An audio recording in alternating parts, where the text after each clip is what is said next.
राधे राधे। आध्यात्मिक यात्रा चैनल पर आपका स्वागत है। आज हम अपना एकादशी व्रत कथा को सुनेंगे। भगवान श्री कृष्ण और धर्मराज युधिष्ठिर के बीच में एकादशी के संबंध में संवाद होता है। धर्मराज युधिष्ठिर श्री कृष्ण से एकादशी के संबंध में नाना प्रकार के प्रश्न करते हैं और धर्मराज युधिष्ठिर भगवान श्री कृष्ण से पूछते हैं, ज्येष्ठ मास की कृष्ण पक्ष की एकादशी का नाम क्या है और उसका महात्म्य क्या है। श्री कृष्ण भगवान बोले, हे राजन, ज्येष्ठ मास के श्री कृष्ण की एकादशी का नाम अपरा है। यह पुण्य देने वाली है। जो मनुष्य इस एकादशी का व्रत करते हैं उनकी लोक में प्रसिद्धि होती है। अपरा एकादशी के व्रत के प्रभाव से ब्रह्म हत्या, भूत योनि, दूसरे की निंदा आदि के पाप नष्ट हो जाते हैं। इसके व्रत से पर स्त्री के साथ भोग करने वालों की झूठी गवाही, असत्य भाषण, झूठा वेद पढ़ना, झूठा शास्त्र बनाना, झूठा ज्योतिषी, झूठा वैद्य आदि सबके पाप नष्ट हो जाते हैं। जो क्षत्रिय युद्ध क्षेत्र से भाग जाया करते हैं उन्हें नरक की प्राप्ति होती है। जो शिष्य गुरु से विद्या ग्रहण करते हैं परंतु बाद में उनकी निंदा करते हैं वह भी अवश्य नरक को जाते हैं।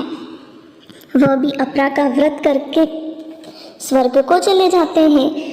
जो फल तीनों पुष्करों में स्नान करने से या कार्तिक मास में स्नान करने से अथवा गंगा जी के तट पर पितरों को पिंडदान करने से जो फलों की प्राप्ति होती है वह अपरा एकादशी व्रत के बराबर है।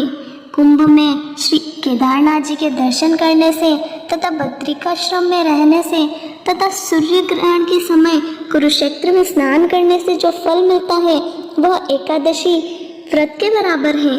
हाथी घोड़े के दान से तथा यज्ञ में स्वर्ण दान से जो फल मिलता है और हाल ही में ब्याई हुई गाय या स्वर्ण दान का जो फल मिलता है वह एक अपरा एकादशी व्रत करने के बराबर है।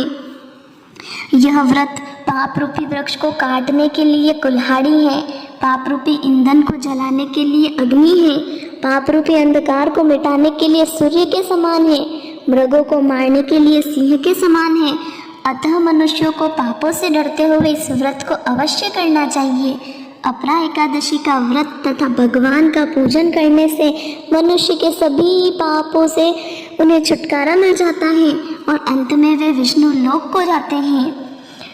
तो आइए हम इस परम सौभाग्य देने वाली अपरा एकादशी व्रत कथा को सुनते हैं एवं अपने जीवन को कृतार्थ करते हैं। प्राचीन काल में एक महिध्वज नाम का धर्मात्मा राजा था। उसका छोटा भाई वज्रध्वज बड़ा ही क्रूर, अधर्मी और अन्यायी था। वह अपने बड़े भाई से द्वेष रखता था।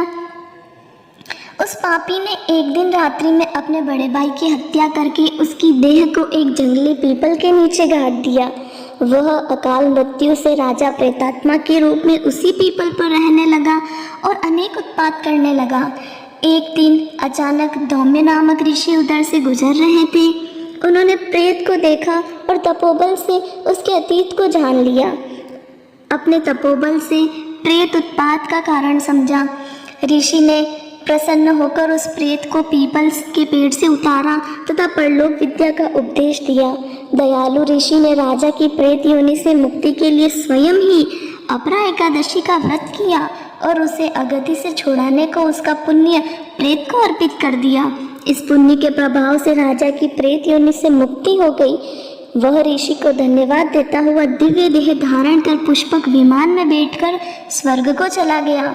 हे राजन, ये अपरा एकादशी की कथा मैंने लोकहित के लिए कही है। इसे पढ़ने अथवा सुनने से मनुष्य के सभी पापों नष्ट हो जाते हैं और मनुष्य पाप मुक्त हो जाता है। राधे राधे।